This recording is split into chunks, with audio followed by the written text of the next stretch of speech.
Woke up at 4:30 a.m. looking at my emails with Mike, which started in 2008. But let's not start there. I want to start at the end. Will shared a moment with me next to Mike's bed. He was in terrible, terrible pain. He was on heavy meds, but he still was talking, and we were chatting, and he was telling stories. And Will, you might not remember this, but I said to him, yeah, so tell us a story about your dad. He was talking about his dad going to a concert in Harlem. And, I was like, oh, well, what did he see? And at that moment, he had some pain and, it subsided, but it took about a minute or so. And then he said, Billy. And then he had pain again, and then, we didn't hear anything. And I said, Billy Joel? And he kind of looked at me like, and then I really dug my own grave, and I said, Billy Regal? And this is when Will looked at me like, you are a moron. And then he said, Holiday. And of course, that fit perfectly because the Rizzies have always had wonderful taste. Of course, Mike's dad went and saw Billy Holiday at home. I met Mike through work. He called me up one day, my office in Berkeley, and he worked at Kaiser Permanente.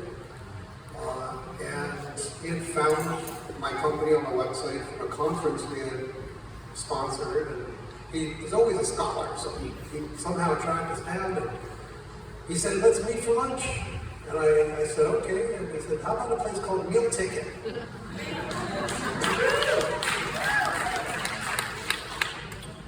Little did I know Meal Ticket would become this beloved place where Jimmy and Carolyn would always welcome us.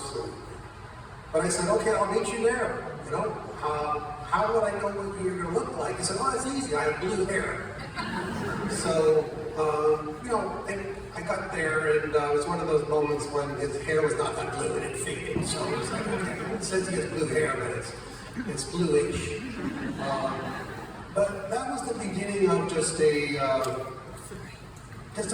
incredible friendship.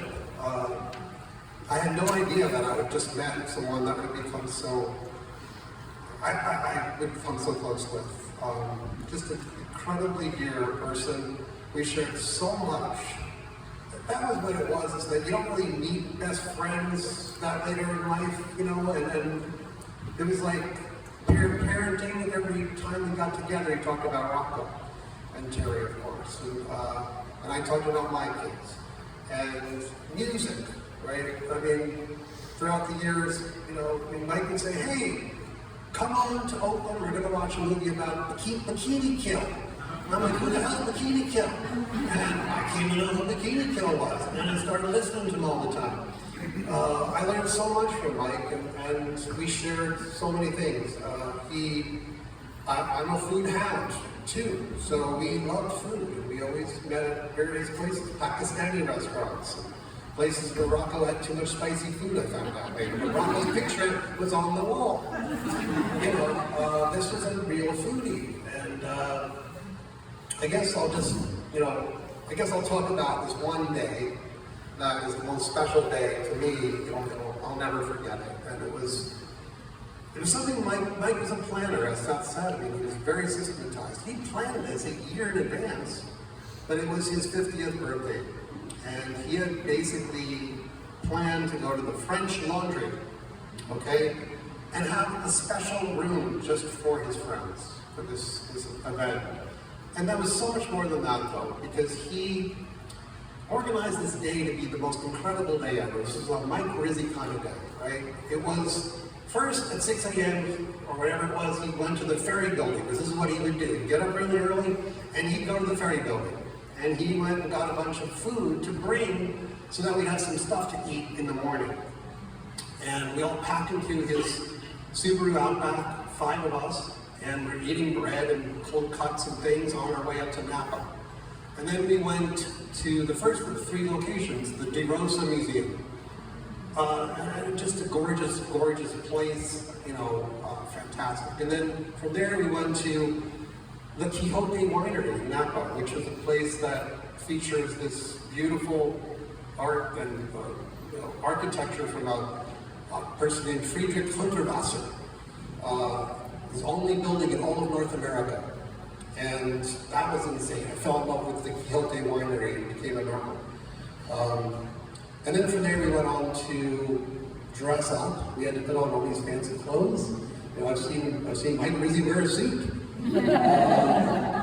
And we proceeded to have one of the most decadent meals I've ever had in my life. I think the cones here quadrupled the wine budget, so every single dish that came had a wine pairing, and it was like insane. And this was just an epic, legendary day that I'll never, ever, ever forget. And to me, Mike's spirit is here. Mike has not left us. We will always be with Mike.